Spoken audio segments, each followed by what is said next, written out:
لیکن میں صرف اتنا کہتا ہوں کہ مقصد کو دیکھیں، مقصد کو دیکھیں۔ مقصد کیا ہے؟ اگر ہندوستان خوشحال رہے گا انشاءاللہ ہم خوشحال رہیں گے، سڑکیں اچھی رہیں گی انشاءاللہ ہم آرام سے چلیں گے۔ دیکھیں مسلمانوں کو ہندوستان میں کوئی اسپیشل پیکیج نہ ملا ہے نہ ضرورت ہے۔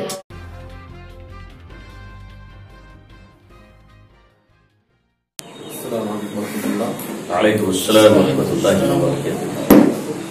مولانا ابو طالب رحمانی صاحب بہت بہت شکریہ، آپ نے اپنا قیمتی وقت میں دیا اور ہمیں خوشی ہے کہ آپ تشریف فرما ہے اور آپ سے کچھ گفتگو کا موقع مل رہا ہے، کیونکہ آپ کی باتیں بہت کارگر ہوتی ہیں، آپ کے بیانات بہت مفید ہوتے ہیں، لوگ اس سے مستفید ہوتے ہیں اور سیکھتے بھی ہیں، نصیحت حاصل کرتے ہیں۔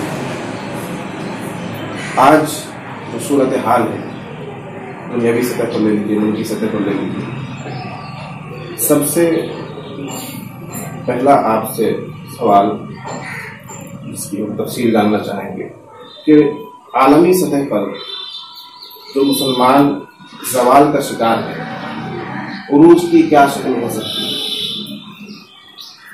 بسم اللہ الرحمن الرحیم، اللهم صل على سيدنا محمد عبدك ورسولك وعلى المؤمنين والمؤمنات والمسلمين والمسلمات۔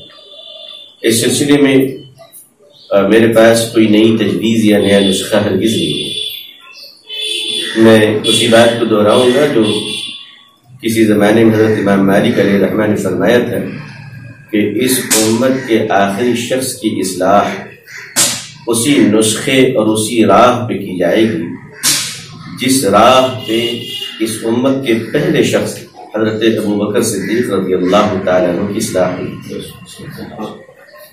تو ایسا نہیں کہ کوئی نئی دوا ایجاد کی ہے ہم نے اور امت کی اصلاح ہو جائے، اور میں خود بھی اپنی اصلاح کا محتاج ہوں، لیکن ہاں مجموعی طور پر جب سردی ہوتی ہے تو ٹھنڈ لگتی سب کو ہے، صحت مندوں کو کم لگتی ہے، مریضوں کو زیادہ لگتی ہے۔ اسی طرح جب گرمی ہوتی ہے تو احساس سب کو ہوتا ہے۔ عالمی سطح پر امت مسلمہ جس تیزی کے ساتھ روبے زوال ہے، بڑی تیزی کے ساتھ، اور اس کی speed day by day multiple ہوتی جا رہی ہے، اور دن بدن اس کی رفتار زوال والی جو سطح نیچے کی طرف ہے بڑھتی چلی جا رہی ہے۔ اس کی جو وجہ مجھ جیسے ایک معمولی طالب علم کو سمجھ میں آتی ہے، سماج میں رہنے کے بعد، آپ بزرگوں سے ملنے کے بعد، اپنی قوم کے بڑے اور چھوٹوں سے گفتگو کرنے کے بعد جو بات مجھے زمین کی خاک چھان کر سمجھ میں آئی ہے وہ یہ ہے کہ اخلاق پر تقریر کرنے والوں کی بھی اخلاقیں بڑی پست ہو گئی،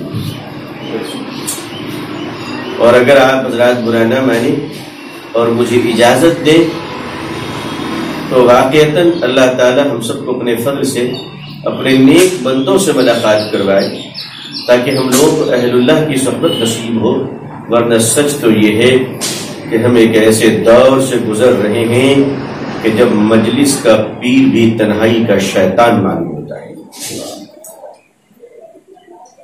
یہ امت کا بڑا المیہ اس وقت ہو رہا ہے، اور شاید اس کی ذمہ داری لینے سے ہمیں پیچھے نہیں ہٹنا چاہیے۔ ہماری نازک مزاجی یہ بھی ہے کہ ہم تنقید کو اپنی توہین سمجھتے ہیں، اور یہ بہت خطرناک چیز ہے۔ ہمیں صحت مند تنقید کا خیر مقدم کرنا چاہیے، اور صحت مند تنقید کرنا ہمیں سیکھنا چاہیے۔ امت کے معیار کو بلند کرنے کے لیے نبی تو تشریف نہیں لائے گا، اللہ کے نبی صلی اللہ علیہ وسلم کی نبوت جاری ہے اور ساری ہے الحمدللہ اور کامل ہے۔ میرے پیارے آقا صلی اللہ علیہ وسلم نے اپنے وارثین کو قیامت تک چھوڑا ہے، اور زبان نبوت صلی اللہ علیہ وسلم سے ان وارثین کی جو نشاندہی کی گئی ہے وہ علماء ہیں۔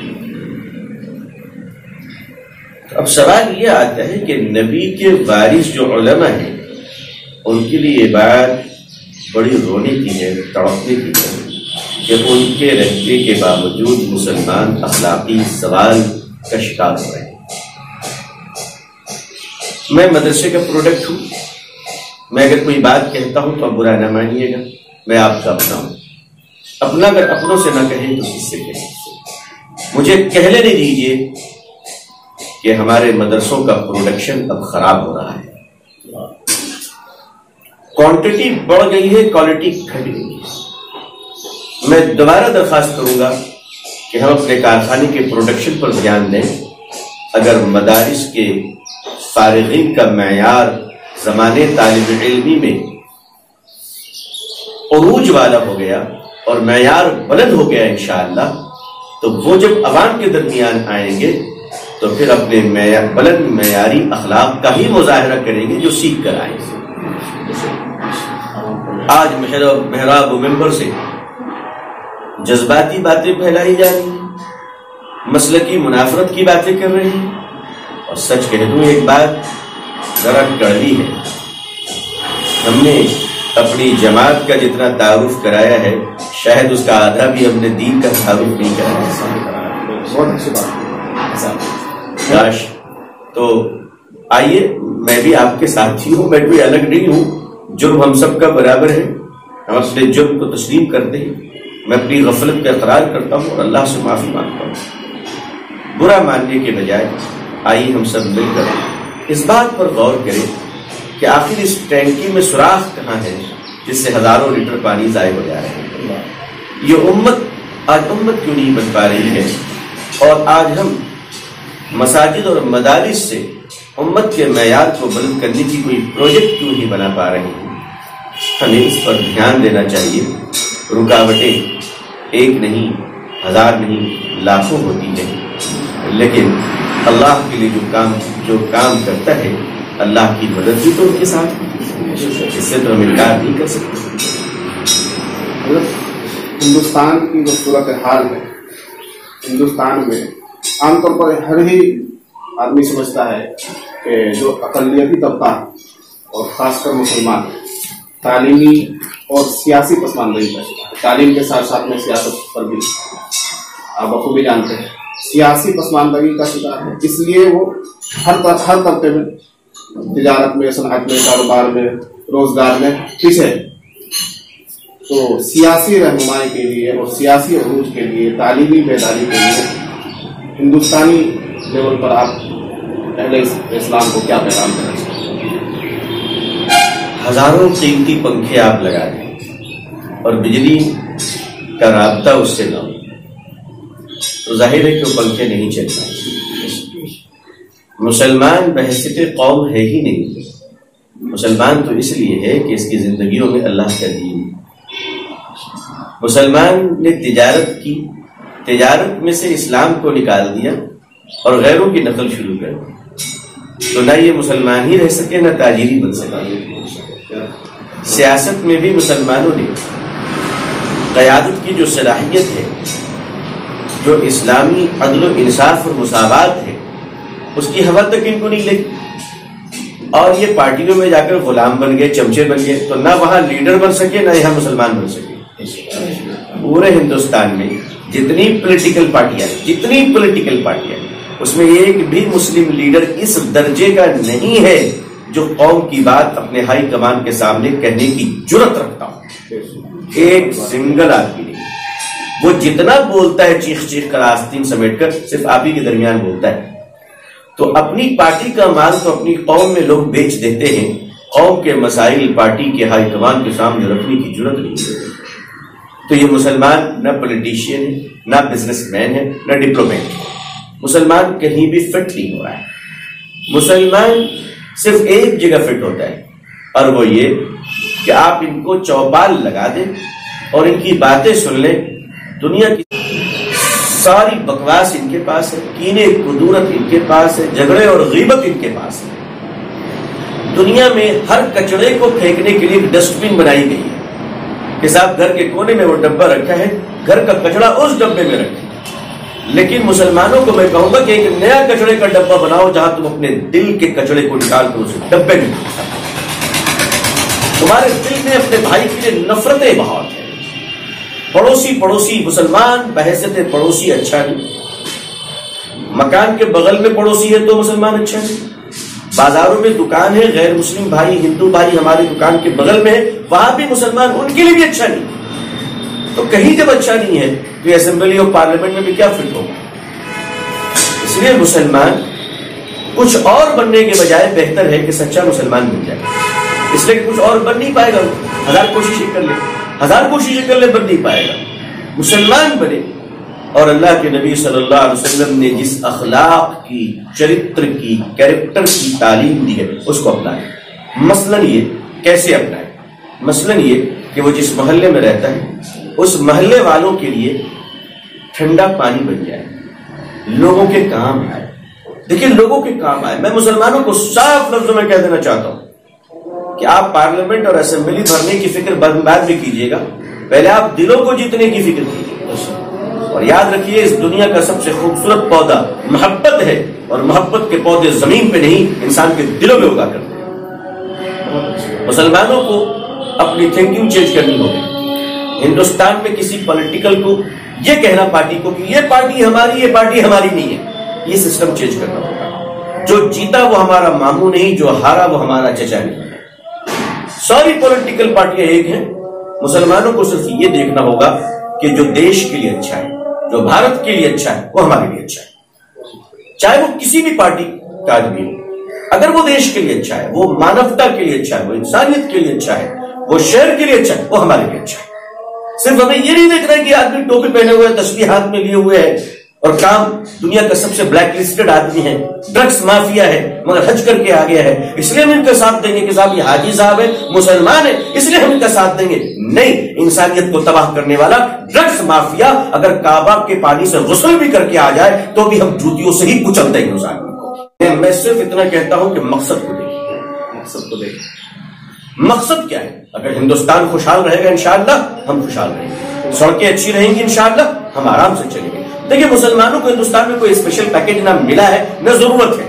جو لوگ کہتے ہیں مسلمانوں کو دے رہے وہ دھوکہ دے رہے، وہ ہمارے ہندو بھائیوں کو چڑھاتے ہیں، وہ مسلمانوں کو نہیں دیتے، وہ ہندو بھائیوں کو چڑھاتے ہیں، اور وہ چاہتے ہیں کہ ہندو اور مسلمانوں کے بیچ میں جو محبتیں ہو رہی وہ نفرت میں بدل جائے۔ مسلمانوں کو دیتے کچھ نہیں ہے، صرف مسلمانوں کا نام لے کر ہمارے شانتی پورن ہندو بھائیوں کو چڑھاتے ہیں اور کچھ نہیں کرتے۔ آپ یقین مانیے کچھ نہیں کرتے، کوئی پیکج آپ مجھے بتا دیجیے۔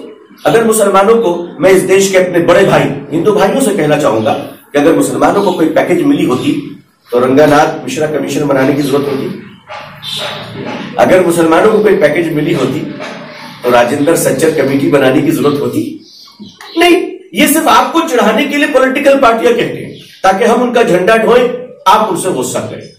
نہیں، دیکھیے یہ پارٹی آج ہے کل نہیں رہے گی، یہ سرکار آج ہے کل نہیں رہے گی، آپ اور ہم ہیں اور رہیں گے انشاءاللہ۔ آپ کی اور ہماری اولادیں ہیں، اس لیے یاد رکھیے گا ہمیں اس دیش کو بچانا ہے، اور دیش تبھی بچے گا جب دونوں بھائی ہم لوگ ملیں گے۔ دو بھائی جب لڑتے ہیں تو گھر بڑھ جاتا ہے، دو سمودائے جب لڑتی ہے تو دیش بڑھ جاتا ہے۔ ایک بٹوارے کا زخم ہم جھیل نہیں پا رہے ہیں، اب اس بات کے سوگند کھائیں ہم لوگ کہ ہم ہندو اور مسلمان مل کر انشاءاللہ اس محبت سے رہیں گے کہ اب اس دیش کا ٹکڑا ہونے کے لیے پارٹیاں آئیں گی اور جائیں گی، ہم الیکشن میں ان کا حساب کتاب لیں گے، لیکن ہمیں اور آپ کو ایک ساتھ رہنا ہے، یہ طے کر لیجیے، ہماری اور آپ کی تقدیر ایک ساتھ ہے۔ بہت اچھی بات کی ہے آپ نے، امن و اتحاد اور اتفاق کا بہت اچھا پیغام دیا ہے۔ اس بات پر اگر عمل کرنے لوگ تو ہندوستان بہت خوشحال ہندوستان بن سکتا ہے۔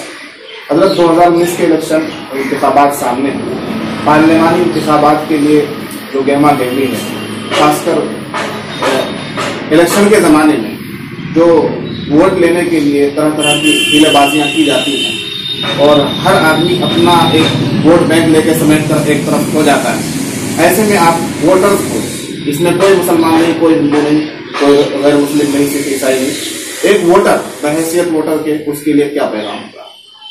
دیکھیے ہمارے ملک میں ایک بڑی کمی ہمیشہ رہی ہے کہ شروع سے جو الیکشن ہوتے ہیں وہ الیکشن مدعوں پہ کم ہوتے ہیں، دھرم پہ زیادہ ہوتے ہیں۔ یہ بڑی بدقسمتی ہم لوگوں کی رہی ہے، اور میں صاف صاف کہنا چاہتا ہوں کہ دیش رہے گا تو مسلمان بھی رہیں گے، ہندو بھی رہیں گے۔ دیش رہے گا تو مسجدوں میں اذانیں بھی ہوں گی اور مندروں میں آرتی بھی ہوگی. تو ہم سمجھتے ہیں کہ ہم لوگ ایک کشتی پہ سوار ہیں. اس کشتی کو ہر حال میں بچانا ہے. اس کشتی میں اگر سوراخ ہو گیا تو کوئی نہیں بچے گا. دیش ہم سب کے لیے کشتی کی طرح ہے. اس کی حفاظت ہر حال میں کرنی، چاہے سرحد پہ مر کے کرنا ہو یا شہر میں گلے مل کر کرنا ہو. چناؤ ہر 5 سال میں ہوتے ہیں اور ہم لوگ اصل میں دونوں بھائی مل کر پوچھتے نہیں ہیں، اور ہر پارٹی کو دنگوں میں الجھے ہوئے ووٹر چاہیے تاکہ وہ پرشن نہ پوچھ سکے، سوال نہ پوچھ سکے. ہم ذرا ان چیزوں سے باہر آتے ہیں. اور میں مسلمانوں سے کہنا چاہوں گا کہ اب تم زبان سے بولنا بند کر دو، جلوسیں نکالنے بند کر دو، تم پارٹیوں کا جھنڈا ڈھونا بند کر دو. آپ صرف کاروبار کیجئے اور دیش بھارت کی انتی وکاس پہ آپ دھیان دیجئے. آپ پولیٹکس بالکل مت کیجئے. آپ کو جس کو ووٹ دینا چپ چاپ دے دیجئے. آپ کی طاقت وہاں ہوگی. دیش کے لیے جو کھڑا ہوگا وہ ہمارے لیے کھڑا ہوگا. ہمارا کوئی محبوب نہیں ہے، ہمارا کوئی پسندیدہ نہیں ہے، ہمارے پرسنل کوئی پارٹی نہیں ہے. جو دیش کے لیے اچھا ہوگا وہ ہمارے لیے اچھا ہے. ہم صاف صاف کہنا چاہتے ہیں، چاہے وہ داڑھی والا ہو، بے داڑھی والا ہو، ٹوپی والا ہو، ٹیکے والا ہو، جو دیش کے لیے اچھا ہے، جو مانوتا کے لیے اچھا ہے، ہم اسے سلام کرتے ہیں، ہم اس کو سینے سے ملائیں. بہت اچھی بات کی آپ نے. بہت سارے سوالوں کے جوابات اسی میں آ گئے. بہت خوب پیغام دیا ہے آپ نے.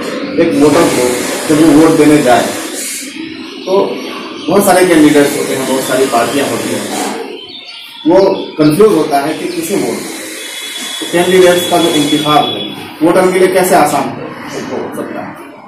ماں کی ارتی جا رہی ہو، کسی کا جنازہ جا رہا ہو، اور کوئی کہے کہ تم اپنی ماں کا کفن کھول کر مجھے دے دو، میں تمہیں 5 کروڑ روپے دوں گا. دنیا کا کوئی گندا بیٹا بھی حرکت کرنے کو تیار نہیں. یہ ملک ہمارا ہے.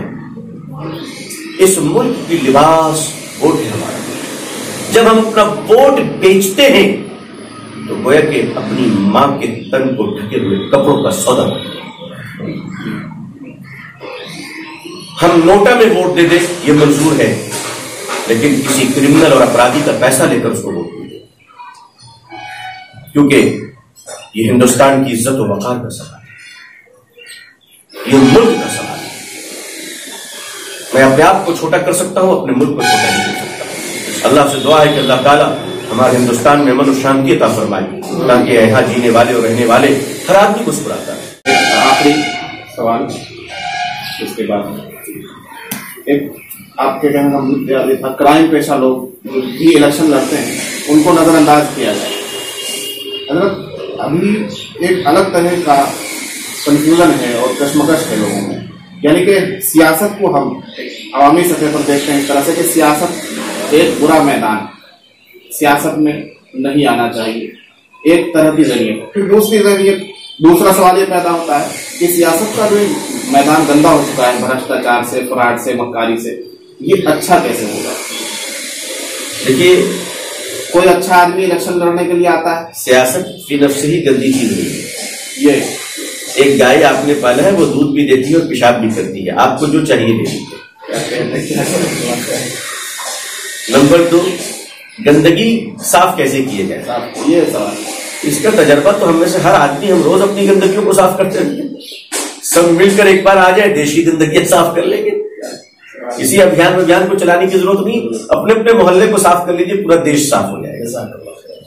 ذہن سازی یہ ہونی چاہیے کہ جب اچھا کینڈیڈیٹ آئے، ایک اچھا امیدوار ہمارے سامنے آتا ہے تو اس کو یہ کہہ کے نکار دیا جاتا ہے کہ اچھے لوگوں کی سیاست میں ضرورت نہیں، اور پھر یہ شکوہ رہتا ہے کہ سیاست گندی کی. دیکھیے ایسا ہے، یہ جو میں آج اللہ کے فضل و کرم سے آپ لوگوں کی دعا اور اپنے دیش واسیوں کے آشیرواد سے بول رہا ہوں، آج میں اکیلا بول رہا ہوں، کل انشاءاللہ ہزاروں بولیں گے، لاکھوں بولیں گے. تو یہ تو ہم چراغ جلا رہے ہیں نا، چراغوں سے چراغ جلتے چلے جائیں گے، لاکھوں کروڑوں چراغ جلے گا. ایک دن آئے گا کہ رات کے اندھیرے میں بھی ہندوستان روشن ہوگا، اجالا ہوگا. کوششیں کرتی رہنی چاہیے، کوششیں ہم کریں گے انشاءاللہ. ہمیں مایوس نہیں ہونی چاہیے، ہم نراشا وادی لوگ نہیں، ہم آشا وادی لوگ ہیں. ہمیں مایوس نہیں ہونا ہے، ہمیں امید کی کرنیں اپنے مدار رکھنا ہے انشاءاللہ. بہت بہت شکریہ آپ لوگوں کا، بہت بہت جزاک اللہ. السلام علیکم ورحمۃ اللہ وبرکاتہ. شروع میں تعارف نہیں کرا سکا کہ حضرت مولانا حبیب الرحمان صاحب ہیں، مدرسہ تجوید القرآن کشن گنج کے صدر صاحب ہیں، اور یہ مفتی شاہ نجم صاحب ہمارے دوست جن کی دعوت پر آپ تشریف لائے، اور انہی کے محترم حضرت مولانا الیاس مخلص صاحب جو جمعیت تحفیظ القرآن مکہ مکرمہ کے مدرس اور مشرف ہیں، اور انہی کے مکان پر بھی یہاں موجود ہیں. آج ان کی بہت بڑی کرم فرمائی ہے. اسی کے ساتھ نیک خواہشات کے ساتھ آپ سے اجازت چاہتے ہیں. بہت بہت شکریہ. جزاک اللہ.